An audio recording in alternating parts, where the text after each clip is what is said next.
Number 18.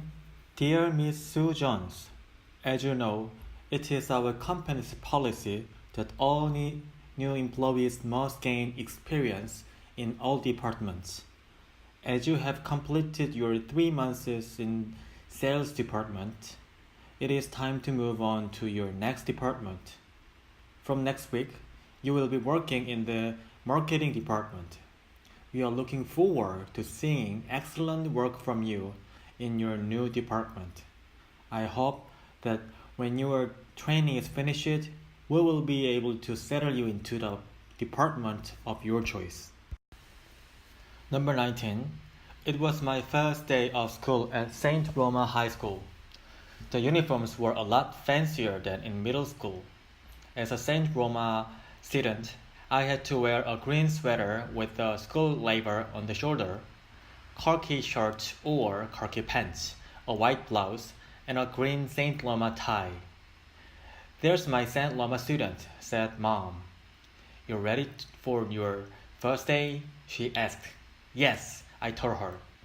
When we got into the car and headed to school, my mind started to imagine how my first day of school would turn out. Maybe I will have new friends. Maybe I'll be the best in the class. I could not wait to start my first day at a new school. Number 20. While some sand is formed in oceans from things like shells and rocks, most sand is made up of tiny bits of rock that came all the way from the mountains. But that trip can take thousands of years. Glaciers, wind, and flowing water help move the rocky beach along, with the tiny travelers getting smaller and smaller as they go. If they are lucky, a river may give them a lift all the way to the coast. There, they can spend the rest of their years on the beach as sand. Number 21. It can be tough to settle down to study when there are so many distractions. Most young people like to combine a bit of homework with quite a lot of instant messaging, chatting on the phone, updating profiles on social networking sites, and checking emails. While it may be true that you can multitask and can focus on all these things at once, try to be honest with yourself. It is most likely that you will be able to work best if you concentrate on your studies, but allow yourself regular breaks, every 30 minutes or so, to catch up on those other pastimes. Number 22. According to Professor Jacqueline Oates, there is one sure way for lonely patients to make a friend, to join a group that has a shared purpose. This may be difficult for people who are lonely, but research shows that it can help. Studies reveal that people who are engaged in service to others, such as volunteering, tend to be happier. Volunteers report a sense of satisfaction at enriching their social network in service of others. Volunteering helps to reduce loneliness in two ways. First, someone who is lonely might benefit from helping others. Also, they might benefit from being involved in a voluntary program where they receive support and help to build their own social network. Number 23. Simply providing students with complex text is not enough for learning to happen. Assigning students to independently read, think about, and then write about a complex text is not enough either. Quality questions are one way that teachers can check students' understanding of the text. Questions can also promote students' search for evidence and their need to return to the text to deepen their understanding. Teachers take an active role in developing and deepening student comprehension by asking questions that cause them to read the text again, resulting in multiple readings of the same text. In other words, these text-based questions provide students with a purpose for rereading, which is critical for understanding complex text. Number 28. Clothing doesn't have to be expensive to provide comfort during exercise. Select clothing appropriate for the temperatures and environmental conditions in which you will be doing exercise. Clothing that is appropriate for exercise and the season can improve your exercise experience. In warm environment, clothes that have a wicking capacity are helpful in dissipating heat from the body. In contrast, it is best to face cold environments with layers so you can adjust your body temperatures to avoid sweating and remain comfortable. Number 29. How does a leader make people feel important? First, by listening to them. Let them know you respect their thinking and let them voice their opinions. As an added bonus, you might learn something.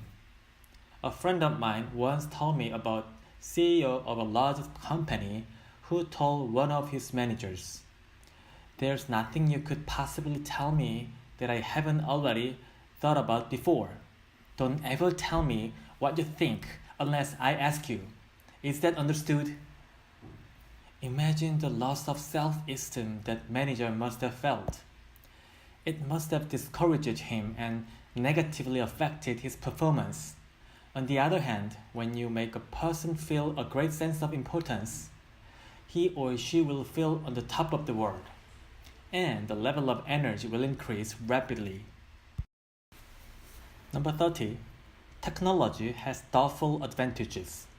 We must balance too much information versus using only the right information and keeping the decision-making process simple. The internet has made so much free information available on any issue that we think we have to consider all of it in order to make a decision.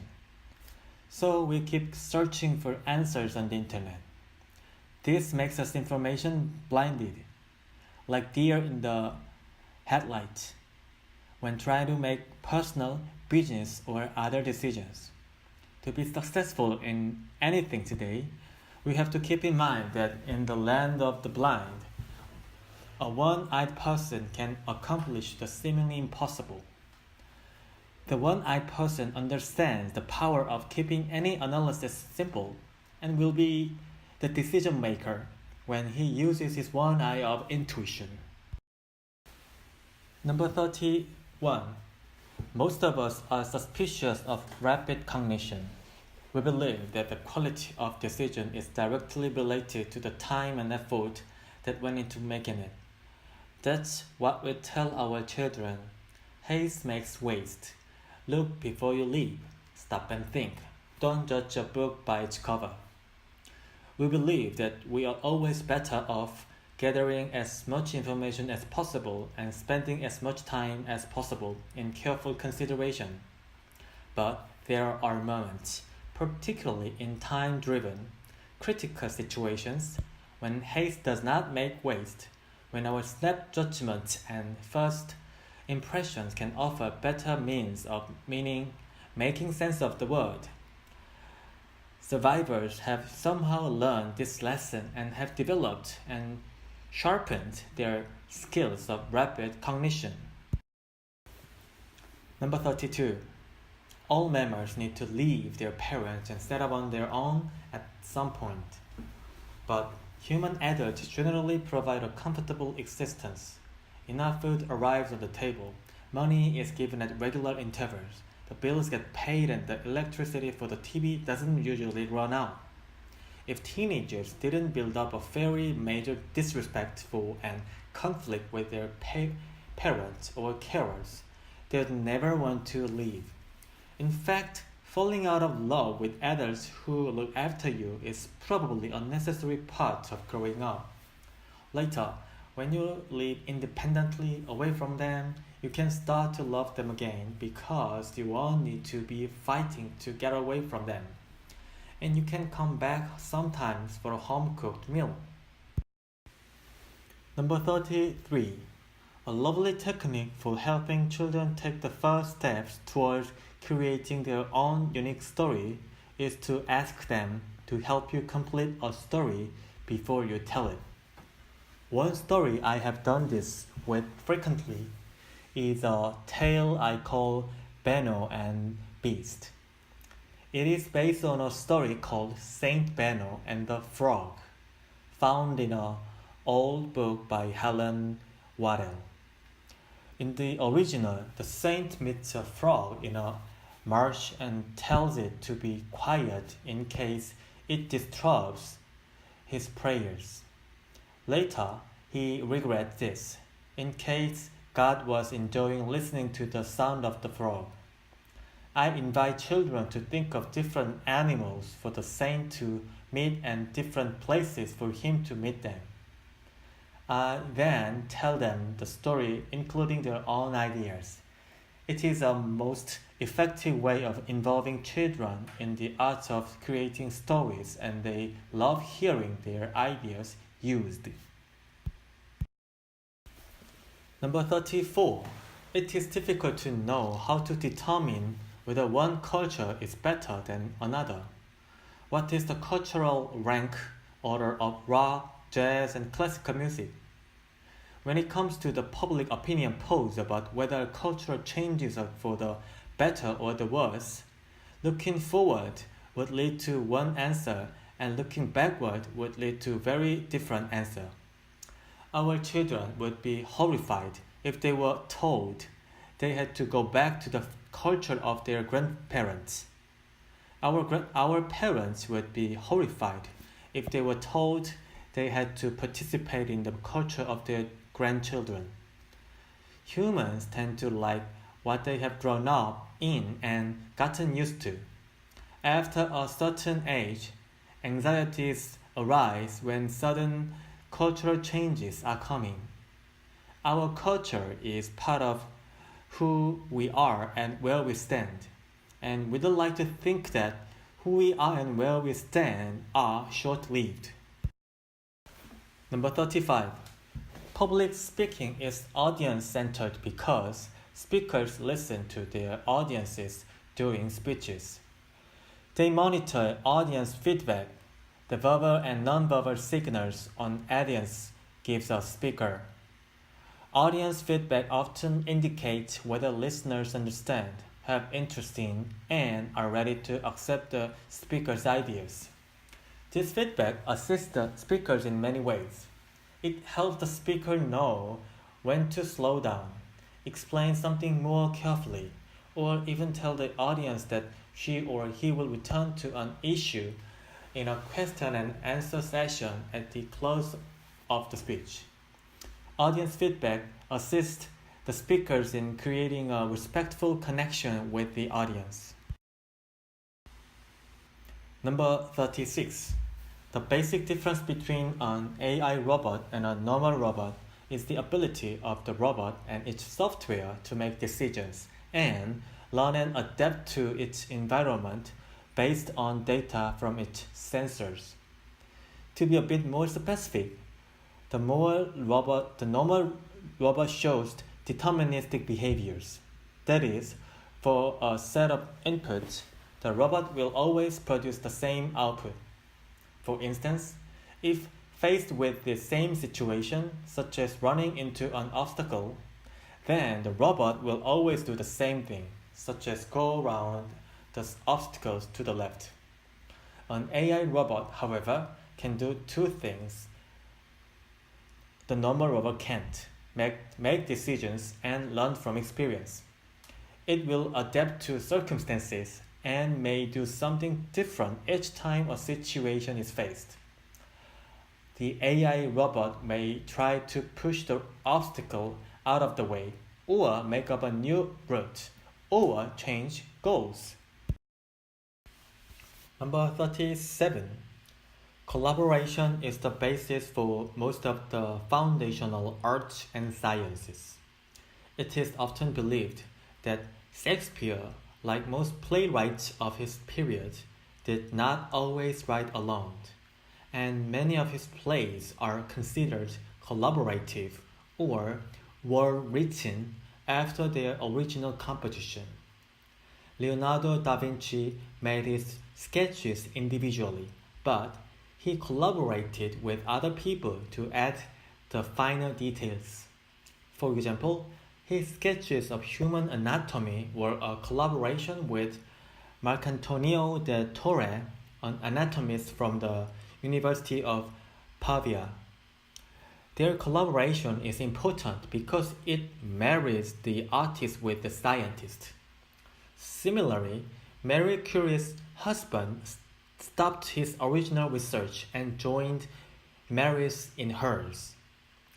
They went on to collaboratively discover radium, which overturned all ideas in physics and chemistry. Number 38. Most of us have hired many people based on human resources criteria along with some technical and personal information that the boss thought was important. I have found that most people like to hire people just like themselves. This may have worked in the past, but today, with interconnected team processes, we don't want all people who are the same. In a team, some need to be leaders, some need to be doers, some need to provide creative strength, some need to be inspirers, some need to provide imagination, and so on. In other words, we are looking for a diversified team where members complement one another. When putting together a new team or hiring team members, we need to look at each individual and how he or she fits into the whole of our team objective. The bigger the team, the more possibilities exist for diversity. Number 39. Imagine in your mind one of your favorite paintings, drawings, cartoon characters, or something equally complex. Now, with that picture in your mind, try to draw what your mind sees. Unless you are unusually gifted, your drawing will look completely different from what you are seeing with your mind's eye. However, if you try to copy the original rather than your imaginary drawing, you might find your drawing now was a little better. Furthermore, if you copy the picture many times, you would find that each time your drawing would get a little better, a little more accurate. Practice makes perfect. This is because you are developing the skills of coordinating what your mind perceives with the movement of your body part. Number 40.